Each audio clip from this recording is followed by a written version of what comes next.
네, 시사인터뷰 오늘 듣고 계신 시각 8시 7분 27초 지나고 있습니다. 올해 2024년 대한민국의 정치권의 화두를 조선대학교 정치외교학과 공진성 교수와 함께 얘기 나누겠습니다. 안녕하십니까? 안녕하십니까? 네. 어제 윤석열 대통령의 신년사 있었습니다. 핵심 내용을 어떻게 보십니까?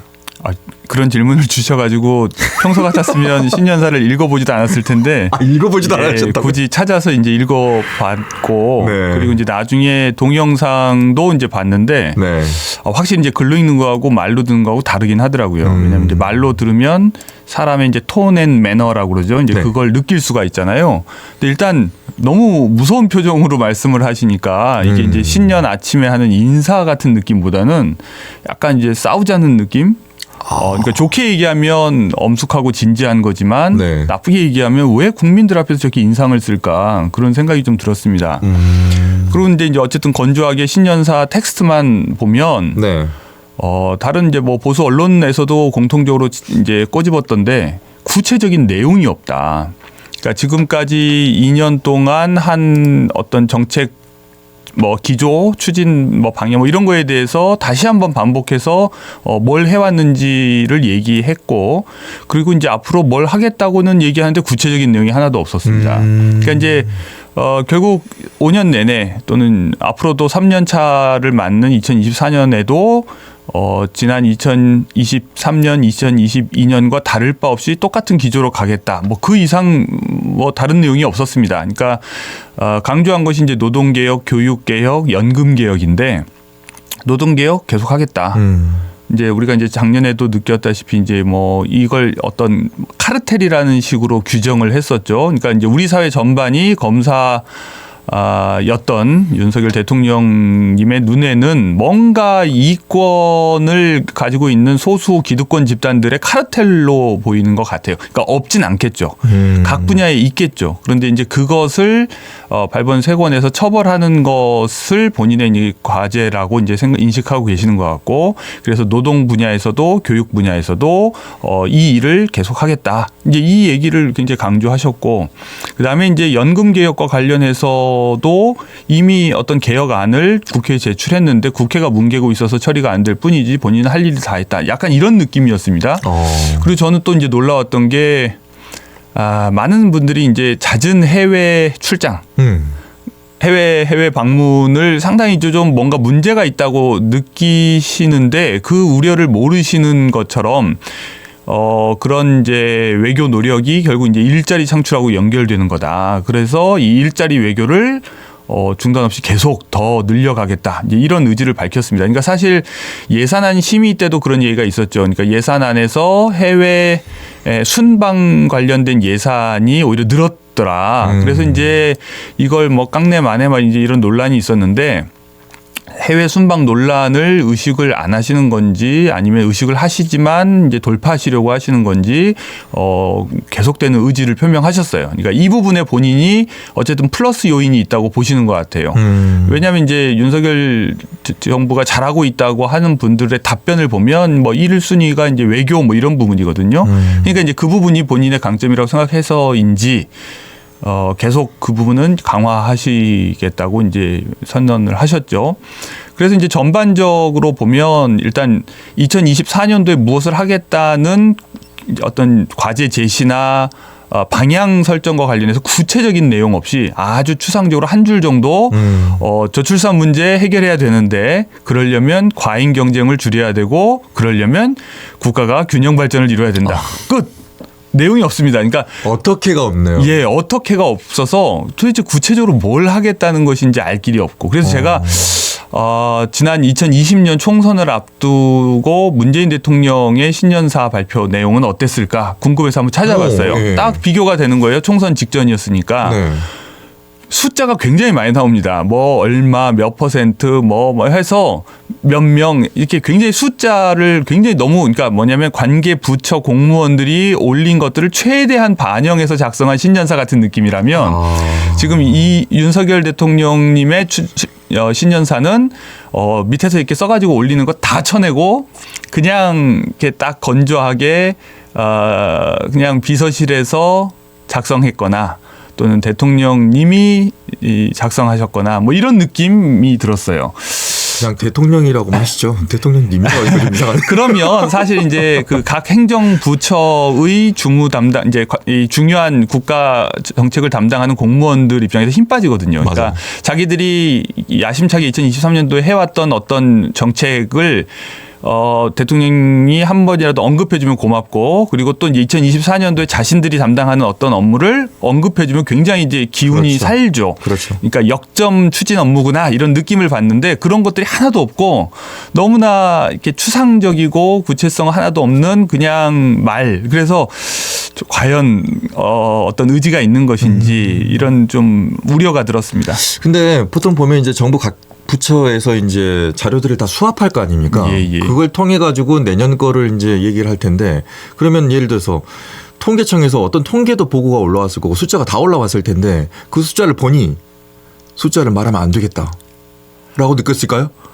그럴 수도 있는데 이 숫자 말했다간 큰일 나겠는데. 뭔가 이렇게 너무 구구절절 말 많은 걸 싫어하시는 걸 수도 있다는 생각은 듭니다. 그러니까 이제 약간 사나이 스타일이 그러신 건지 모르겠는데 이렇게 뭐 미주알 고주알 너무 마이크로하게 이렇게 얘기하는 건 대통령이 할 일이 아니고 대통령은 이제 큰 틀에서 방향 제시만 하면 되지 뭘 그러나 뭐 이런 생각이셨을 수도 있겠다. 근데 어쨌든 이 일을 준비하는 부처 입장에서는 자기가 한 번이라도 언급되면 되게 기분이 좋은데 그 언급이 안 되면 이제 기운 빠지고 일하기 싫어하지 않을까 뭐 이런 우려가 있고, 또 다르게 얘기하면 이제 부처에서도 이미 힘이 빠져서, 왜냐면 모든 것을 이제 용산이 다 주도해서 하면 이제 사실 이제 장관부터가 지금 별 존재감이 없잖아요. 그러니까 장관들한테 힘을 실어주면서 일을 전폭적으로 맡기는 것이 아니라 모든 것을 이제 용산이 주도하면, 그리고 장관도 쉽게 바꿔서 지금 다 출마한다고 다 뭐 사표 쓰고 나가고, 그리고 차관들을 이용해서 대신 이제 부처를 운영하기도 했고, 이러면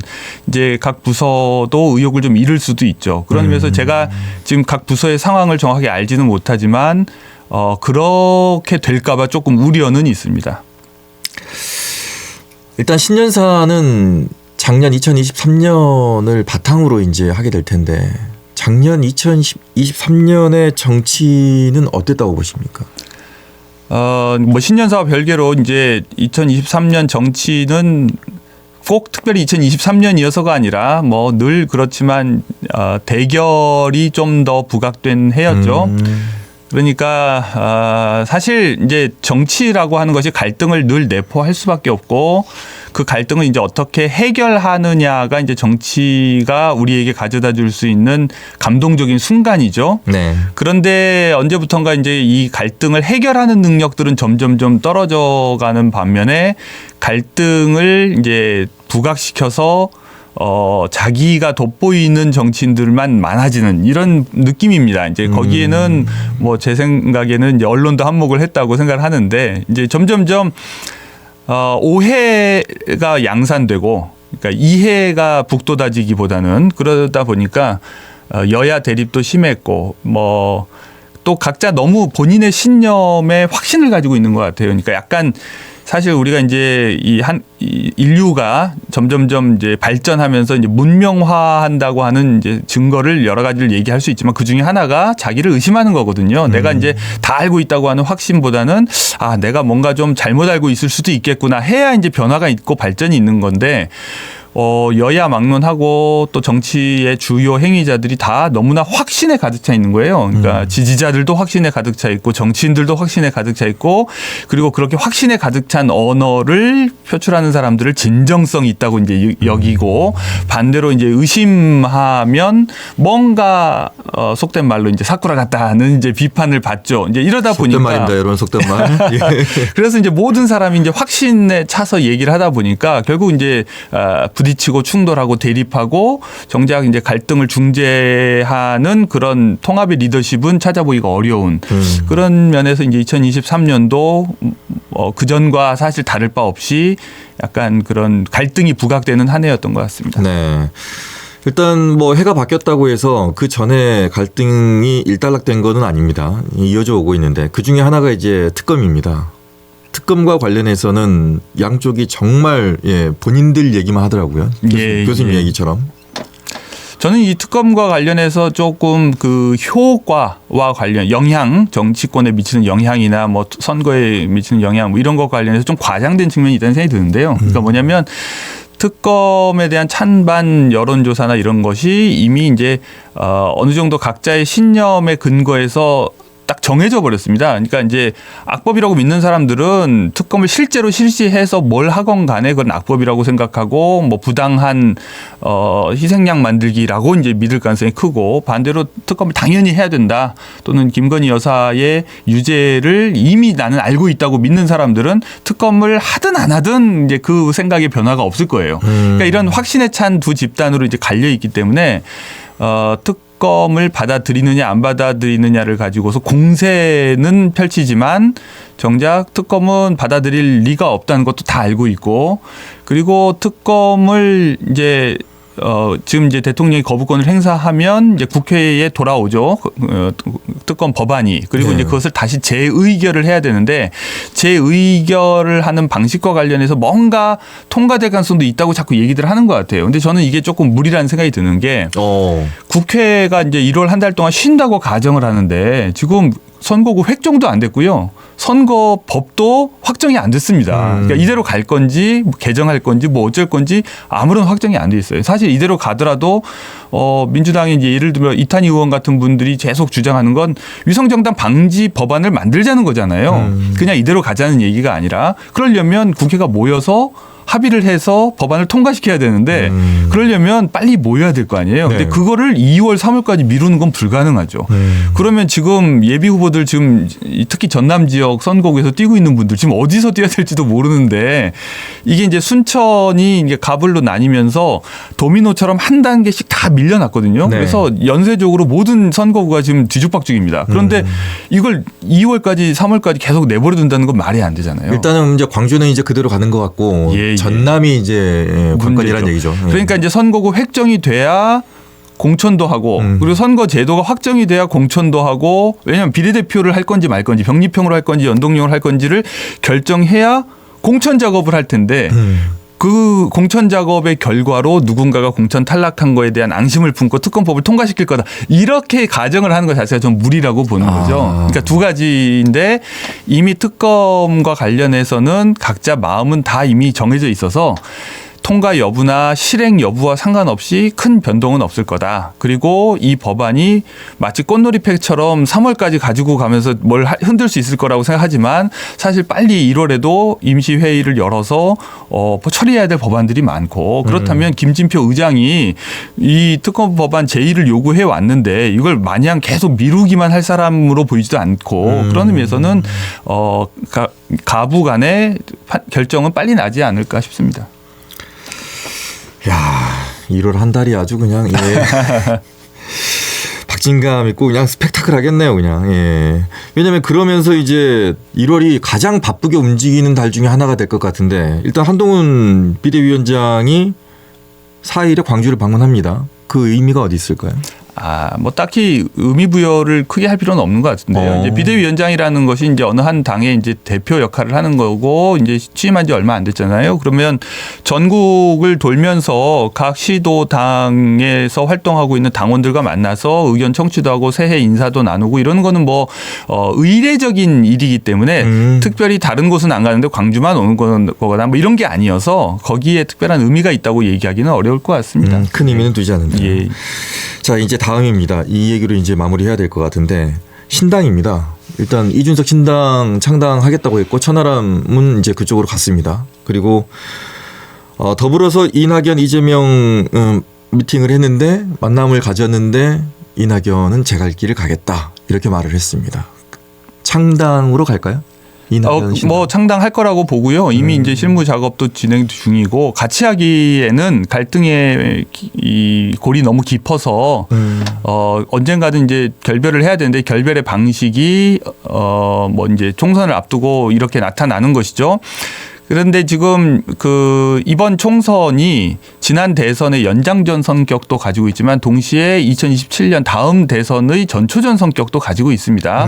그렇기 때문에 지금 주목받고 있는 정치인들이 대부분 다음번 대선하고 뭔가 연관이 있을 법한 사람들이죠. 대표적으로 이제 사실 이제 윤석열 대통령은 그렇기 때문에 뒤로 물러났고 한동훈 전 법무부 장관을 이제 전면에 내세웠고 이준석 전 대표도 지금 이제 신당을 만들어서 뛰고 있고 그리고 그런 맥락에서 보면 이낙연 전 대표도 다음번 대선을 염두에 둔 행보라고 보는 것이 정확할 것 같습니다. 그렇기 때문에 이제 한 당 내에서 이재명 대표 현 대표와 이낙연 전 대표가 둘이 공생할 길은 없다고 보기 때문에 이 당 안에서 결국 자신이 주류가 후보가 될 가능성이 없어 보인다면 빨리 나가서 다른 길을 찾는 것이 합리적이라고 볼 수 있죠. 그런 의미에서 이제 지금 현재의 상황은 양 당에서 이탈한 세력들이 일단 가운데 모여 있는 모양인데 이 당들이 합쳐져서 제3당 또는 뭐라 그러죠? 제3지대를 형성할 것이냐. 뭐 빅텐트. 예, 이거는 이제 미지수라는 생각이 듭니다. 이게 제게 이 제3당의 성공이나 제3지대의 성공을 예상하는 사람들의 근거는 꽤 많은 수의 모름 또는 무응답 또는 미결정층 이제 이른바 스윙보터나 이제 중도 유권자들이 꽤 많다는 걸 근거로 드는데 사실 이분들이 스윙보터이고 또 무응답층인 이유는 정치에 대한 관심이 상대적으로 약하기 때문이기도 하거든요. 그래서 역대 총선의 투표 참여율이 대개 한 60% 언저리에 불과하다는 것을 우리가 생각하면 얼마나 이 이제 이른바 제3지대에 모여 있는 신당 창당 세력들이 유권자들 즉 무관심한 유권자들을 관심을 가지도록 하고 투표장으로 이끌 수 있을 것이냐 이게 이제 관건인데 거기에 성공을 한다면 제3당도 성공할 것이고 제3지대도 독자적인 영역을 갖추게 되겠죠. 그러나 여전히 이 기존의 양당을 지지하는 당원들 또는 지지자들의 뜨거운 열정만 참여하는 총선이 된다면 양당 구도로 치러질 가능성이 굉장히 높다. 결국 양당 구조로 남은 두세 달 동안 얼마나 무관심한 정치에 무관심하거나 염증을 느끼는 다 싫다고 하는 분들은 사실은 정치에 대한 약간의 혐오감을 가지고 있는 거거든요. 근데 그분들에게 희망을 가지고 뭔가 참여할 동기를 부여하느냐 여기에 달려 있다고 생각합니다. 네. 양당으로 간다는 분석도 있고 사당으로 간다는 분석도 있었습니다. 이거는 예. 이제 뚜껑 열어봐야 알겠습니다만은 예. 그 중에 하나가 이제 아까 그 제3지대 얘기를 했습니다만 그 제3지대에 있는 사람들을 모으기도 힘들지 않을까요? 다 각자 이해가 다르잖아요. 맞습니다. 예. 맞습니다. 그러니까 그 제3당이 성공하지 못하는 이유 중에 하나는 기존에 이제 양당을 지지하는 사람들이 비교적 동질적인 집단인데 비해서 무응답 이 중도에 있는 또는 스윙보터들은 성향도 굉장히 다 다양하고 양당을 싫어하는 이유도 다 제각각이어서 이 사람들을 단일한 어떤 열정으로 묶기가 쉽지가 않습니다. 그렇기 때문에 이제 이준석 대표 같은 경우에 신당을 만들면서 이제 미래를 어떤 키워드로 제시를 했는데 이제 그런 식으로 뭔가 차이를 묻고 공통의 교집합을 찾아내는 것이 쉬운 일은 아니어서 그런 추상적인 언어가 사람들을 과연 이제 흥분할 수 있도록 만들 것이냐 그 능력이 이준석 대표에게는 그나마 있다고 이제 김종인 전 비대위원장 같은 분들은 이제 믿으시는 것 같아요.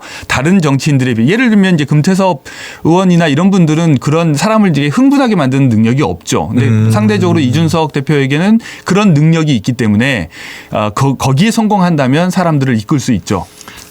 그런데 이제 이낙연 대표도 사실 조금 온건한 분이어서 사람들을 이렇게 흥분하게 만들지 못해서 빅텐트를 누군가 만든다면 이준석 대표의 가능성이 가장 큰데 거기엔 동시에 이제 남의 이제 짜증을 유발하는 요소도 섞여 있어서 그걸 어떻게 잘 조절하느냐 그게 이제 너무 원색적으로 얘기하시는 거예요. 정치적 기회의 문제인 것 같습니다. 1분 정도 남았습니다. 1분 예. 남았는데 지금 각 여론조사들이 다 계속해서 나오고 있습니다. 지역에서 나오고 있고 우리 지역도 나오고 있고 조금 전에 광주매시도 여론조사가 나왔는데 거기에 나오고 있는 그 숫자의 그 퍼센테이지는 확실적인 건가요? 아니면 민주당 내에서의 어떤 다른 변수가 있어가지고 그게 뒤바뀔 수도 있는 건가요? 근데 이 지역에서 여론조사를 하는 것은 지난 뭐 한 2주 동안 엄청 짜증나게 이제 문자를 받아 보셔서 아시겠지만 이제 조직을 최대한 동원해서 참여해달라고 독려한 결과입니다. 그렇기 때문에 사실 민주당 내부 경선용으로는 오히려 적합한 자료라고 볼 수는 있죠. 내부 경선용으로. 내부 경선용으로. 왜냐하면 이제 민주당 내부 경선은 민주당을 지지하는 사람들을 대상으로 일단 실시할 수밖에 없는 것이고 그래서 이제 보통 50대 50 해서 이제 당원 경선과 그다음에 일반 여론조사인데 일반 여론조사에서도 대개 민주당 지지층들이 많이 참여해서 사실 중복된다는 얘기도 있었습니다. 그러니까 이제 어차피 민주당이 경선용 자료로 여론조사를 돌릴 때 참고할 자료와 비슷하다고 볼 수는 있죠. 그렇기 때문에 오히려 이제 손해본 것은 민주당 외 후보들입니다. 그분들은 이제 상대적으로 저평가된 반면에 지금 이제 민주당 후보들은 상대적으로 이제 고평가되어 있죠. 그런 의미에서 이제 참고는 하실 수 있지만 앞으로 한두 달 동안에 어떤 변화가 생길지 몰라서 자, 여기까지 듣겠습니다. 참고용으로는 괜찮다. 참고용으로만 생각하시면 좋겠습니다. 자, 여기서 인사드리겠습니다. 유튜브로 넘어가겠습니다. 지금까지 김규빈이었습니다. 언제 어디서나 내 손 안의 뉴스. 광주 MBC 뉴스 유튜브 구독으로 함께하세요.